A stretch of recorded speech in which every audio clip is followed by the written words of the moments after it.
Hello, Pete and Lora. Hi. Hi. So we're calling this the people of Waterville UCC. And so would you just like to introduce yourself? Pete Downing. Okay. And his lovely wife. Laura. Okay. So we'll start with our questions. The first one kind of has two parts. Where have you lived and where have you gone in your life? Oh, goodness. Well, I was born in Littleton, New Hampshire, and moved to Maine when I was 4 to a small town on the coast called Belfast, and lived there until I went to college, which was in 1959. And from college, I ended up in the Navy for 4 years and lived in New York City for a year and then moved back to Maine, and here I am. And I was born in Waterville. When I was a year old, my parents moved to Sydney, and we still live in a house that's built on property that my parents purchased in 1949 when I was a year old. Grew up on the farm here in Sydney. My dad had about 184 acres of land. He worked at the Maine Central Railroad for 25 years and then retired from there in 1960 and became a full-time poultry and beef farmer. We had 36,000 chickens and 50 head of beef cattle. And unfortunately, just 12 years after he became a full-time poultry farmer, he died due to heart failure. And so he was only 56 years old at the time. So I've pretty much lived here, although I went away to college in 1966, went to University of Maine Farmington, but I was home quite often on weekends to help out with the farm and my younger sisters. And then after Pete and I were married, we moved to Glenburn, just outside of Bangor, and lived there 3 years until we both got jobs back down this way, sold the house there, and moved here. As far as where have I gone, I've pretty much traveled the United States. I've done it because of work, and I've also done it because in 1985, my mom and I took our twin daughters and we spent 6 weeks on the road traveling to the West Coast and back and sleeping in a 4-woman tent. Where have I gone? Oh, let's see. Courtesy of the Navy, I went to Italy, France, Japan, Hong Kong, the Philippines, California, Florida, Virginia, Rhode Island. Wow, very nice. The second question is, tell me about your favorite teacher or a mentor who had a positive effect on you. Probably Dr. Flynn, who was my instructor at college, several of the anatomy courses I took. And we got to know each other quite well.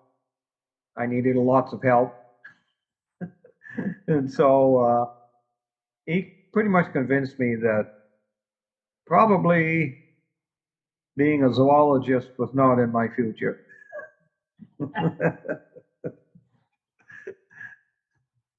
So my favorite teacher was probably my 4th grade teacher, Frances Turner. She was just an awesome lady, and she handled 40 4th graders unbelievably as I reflect back on that right now.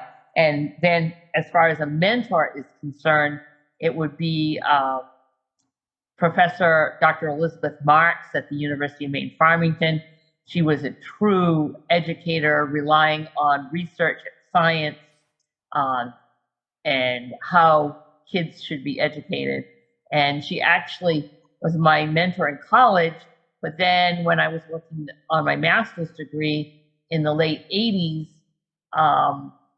I also needed to pick, and I was doing that through the University of Maine at Orono, but I was asked to pick someone from the field who would mentor me through the master's program and through some of the administration practicum that I had to do, and Dr. Marks was right there for me.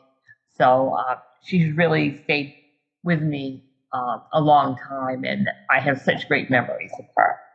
Mm. Has there been a turning point in your life that you could tell us about? Oh, goodness, which one? Probably the greatest one was when I met Laura, and we eventually decided to get married and have children and raise a family. Mm. You can tell us about another one if you'd like. Deciding that a career in photography in New York City, as much as I love the work, I just couldn't stand living there. So I decided to come back to Maine, and at that time the position opened up in Waterville, the studio. So I was able to come right into that and have a good career there.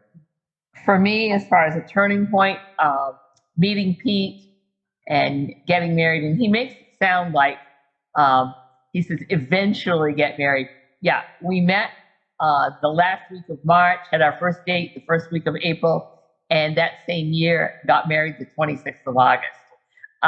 So we didn't have a very long courtship, partly due to the fact that my sister was headed to Jamaica for a year and I wanted her here when I got married. So that was one major turning point. Another one for me, of course, would be having children and having to leave my teaching job.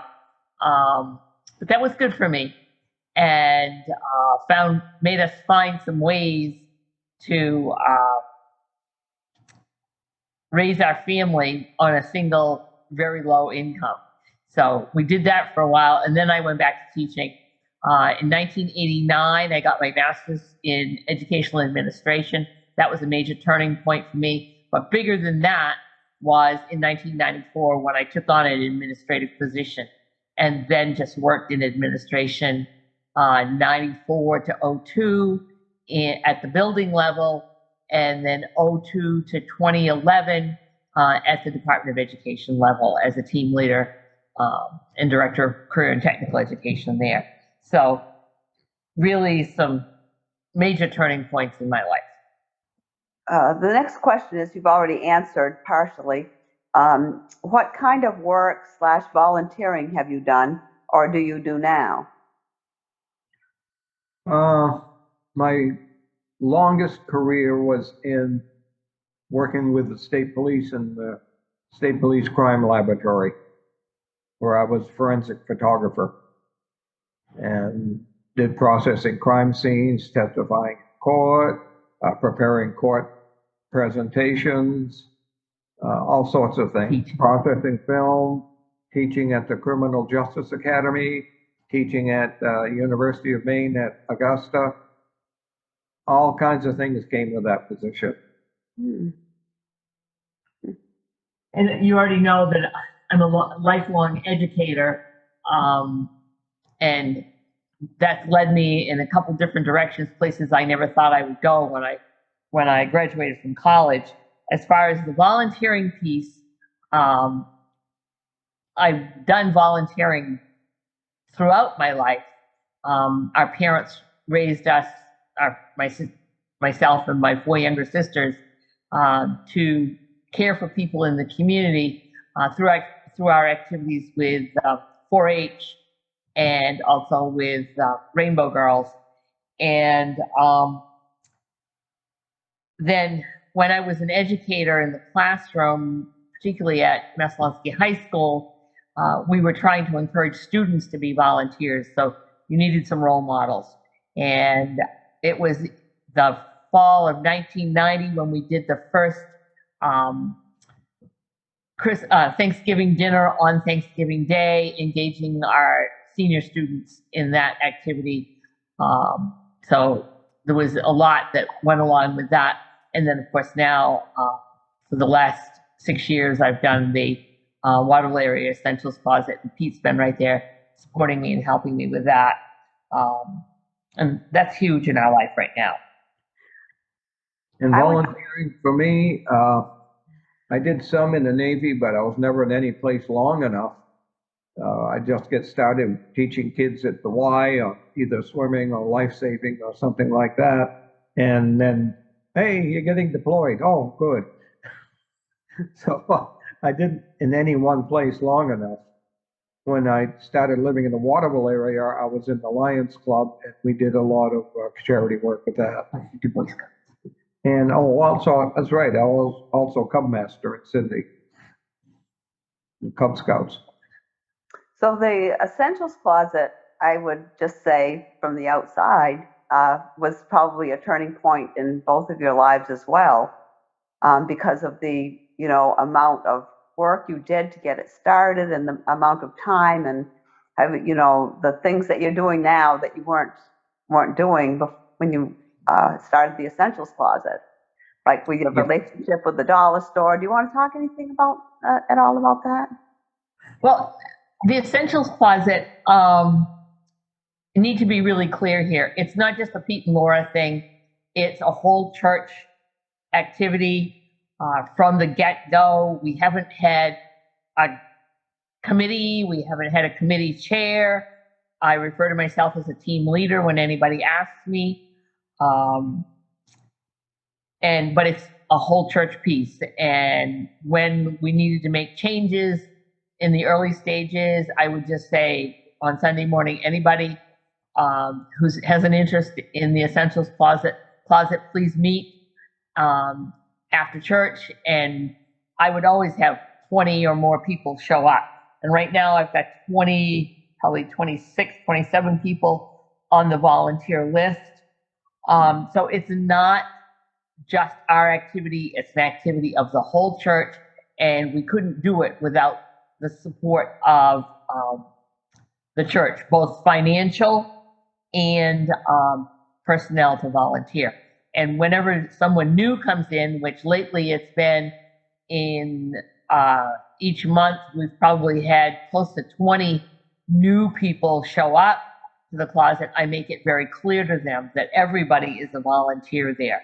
So we have lots of folks who are taking an interest in the closet and have from the very beginning. So if anybody, say, is listening to this video, say 10 years from now, what would you tell them about, exactly what is the Essentials Closet? The Essentials Closet, we're open 6 days a month. The last 2 full weeks of each month, Wednesday and Friday mornings, 9 to 11, Thursday evenings, 5 to 7.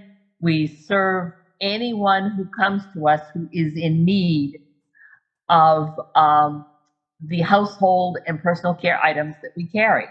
And we've had a big run on baby diapers.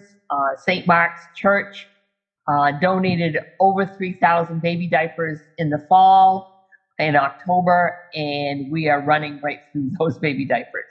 The Waterville High School National Honor Society is in discussion stage of running another diaper drive for us. We have connections with Colby and their community engagement program, and we're very fortunate that Elizabeth Jobber, who is the chair of that department, that program, actually has screen printing business on the side, which is right next door to the Essentials Closet. So she's a big supporter of what we're doing. She loves to hear my stories about the students who volunteer. And each semester we've had anywhere from 3 to 7 student volunteers, and I'm hoping that will continue. Some of those who volunteered in the fall will volunteer again this next semester. But and people have said to us, well, how do you know they're in need? And Pete's response to that has always been, if they're willing to come to us on a cold, rainy, freezing night for the few items that we offer to them, they are in need. And so I think people on the fringes, not those who are volunteering, but on the fringes, sometimes question, are they taking advantage of us? I don't think many of them are. They really are in need. And we have young people, we have many, many elderly people, and we have young families. And often it's, just one single person or two people in a household, but they're coming for the items that we offer, which really are not a lot. It costs us quite a bit, but it's not a lot of things that they take away. Where do you get your items from? We get the items from donations. When people donate dollars, it's the better dollar spent because we don't pay tax and nobody gets paid. So every dollar that's donated goes into purchasing product. Generally speaking, our product comes from Dollar Tree, where we have free shipping and tax exempt status. The only thing is I have to order it. And when you're ordering 75 to 110 cases each month, it takes me a little while to do that. And then we have to arrange for the pickup for that. We also have been receiving the benefits of a good relationship with the Waterville Food Pantry located at Pleasant Street Methodist Church. And they have been able to get through Good Shepherd Food Bank this fall and winter toothbrushes, toothpaste, and shampoo and deodorant for us. So at no charge. So right now that's helping our budget a little bit and keeping us going, along with the items that I order from Dollar Tree. Things like adult undergarments and baby diapers, if we have to purchase those, Pete and I make a run once a month to Sam's Club and load up the back of my RAV4 with the seats folded down with cases of those items. The next question is, why do you go to church? For me, it's a place and time of quiet self-repose, to communicate with God, to review, and to be reverent. And for me, it's a way to reset for the next week. Again, the prayer time is important to me. And I go also because of the social interaction with those members of our church.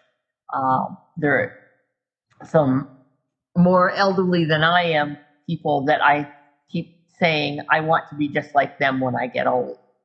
And so it's both the prayer time, the time to reset, and that social engagement. Why did you choose this congregation and how did you end up here? I grew up in a congregational church in Belfast. So as far as that particular church, was a natural for us. And we like its feeling, we like its philosophy, we like the way it looks at things, and so forth. And how did we end up there? Well, in the Lions Club, which I was a member of, many of the people who were members with me went to that church and encouraged us to start there. And I went for some of the same reasons Pete did. We actually started going to church when our girls were about 7. We have twin daughters, and it was just the right place to be. Some of their classmates' families attended there. I had attended the Methodist church and the Baptist churches as I was growing up, depending on where my social group was, I was one of very few people who attended church on campus when I was in college. And there was a Baptist church right there on campus. And so I kept my religious connections going that way. And, you know, I was with Pete. I took his lead on why we would attend First Congregational Church. At the time, Reverend Bob Curry was our pastor, and we first met him at an ice hockey game at Colby. Waterville High School students had all their ice hockey games at Colby at the time, and we attended pretty regularly. I started out because I was cheering advisor when I first started teaching at Waterville High School, and then after we were married, and Bob Curry was pastor at First Congregational, I had two cousins who skated on the Waterville High School hockey team. And so we would often go to their games and sit in the parent section with my aunt and uncle. And Bob Curry was often there, you know, greeting people. And we got to know him that way. And then it just became natural that we started attending church. Okay. Do you have a spiritual practice that you observe now? And we also asked about any spiritual practice your family might have practiced when you were growing up. As far as growing up, my mom and dad always saw to it that we got to Sunday school, whether it was the Methodist church or the Baptist church. And of course, when I got my driver's license at 16, I was taking the whole station wagon full of kids to Sunday school with me. It was my social group there, plus we had a very young minister here in Sydney at the Baptist church who worked well with teenagers. So, but as far as a particular spiritual practice, nothing. I might suggest, which doesn't mean you have to agree, that the essentials closet must be on some level. It could be. Oh, I'm sure it is. Yeah. Yeah, yeah. Yeah. And what can the congregation do for you? Continue to support the essentials closet as wonderfully as they have in the past. That's for sure. I would say that for right now, and you know, support the Essentials Closet both as a volunteer and as a donor. But I'm also going to be looking for someone to take over some of the responsibilities of the closet as I get older. It's not something I'm going to be able to continue to do forever, and I truly hope that we are able to continue with the Essentials Closet at least for another 6 years. You know, we've been doing it. It'll be 6 years this spring. It was 6 years ago, this past December, that we made the decision to do it. And the church did their first budget for us with $5,000 in the budget. And we spend about six times that 5,000 now on products for the Essentials Closet. We had no idea we would be so in demand. We've been serving about 195 to 210 people each month. That's households, when we're talking individual people within those households, it's probably more like 300 individuals. Maybe even 400 individuals. I'd have to go back and look. But the congregation just continued to be in support of the Essentials Closet. That's all that we ask. Okay. All right. Well, thank you very much. This has really been a pleasure. I'm so glad that we got together to do this. Okay, and thank you for including us. Yes, thank you, Sally.